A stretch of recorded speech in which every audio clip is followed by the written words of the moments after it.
Recognize these London landmarks? Wander through Westminster and you'll feel like you've been here before, even if it's your very first visit to England.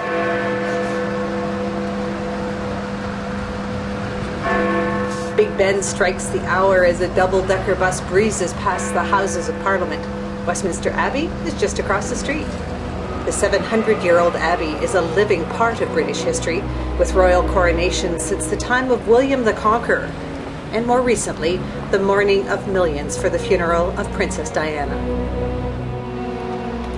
This tree-lined street is the Mall, decked out today with Union Jacks and stretching from Trafalgar Square to another of the most recognized buildings in the world. Just over my shoulder is Buckingham Palace, or Buck House as they like to call it around here.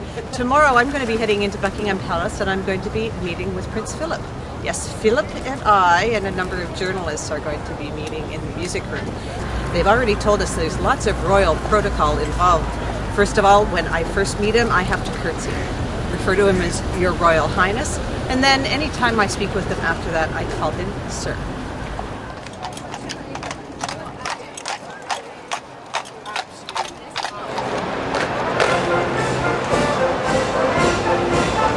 "70 travel journalists from around the world are invited to this royal reception at Buckingham Palace, a stately show of support for British tourism during this economic downturn.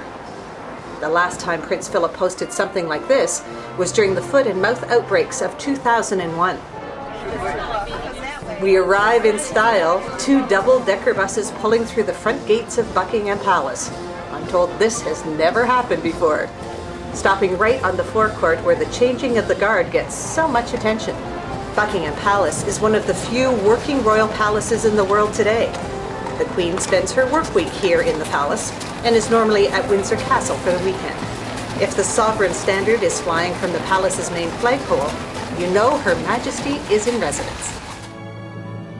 Staterooms like this gorgeous green drawing room, furnished with some of the treasures from the royal collection, are all part of the Queen's working headquarters. The green drawing room, where today's royal reception is being held, leads to the throne room and is part of the ceremonial route from the guard room at the top of the grand staircase to the throne. You can actually hear a hush falling over the room as His Royal Highness arrives, but unfortunately you can't really hear what's being said very well. After shaking hands with some of his guests, the prince turns asking why we've all gotten so quiet. The 88-year-old prince is known for his mischievous sense of humor, and he obviously charms the crowd. It really was a thrill for me, and despite being pretty nervous, I did manage my curtsy and my royal greeting just fine. And as you can see, that's me with the red scarf on. I was even able to talk with Prince Philip when he asked me a question about my work. You probably won't get a chance to see Buckingham Palace quite this way, but you can tour these stunning staterooms during the summer, open this year from July 26th to September 30th.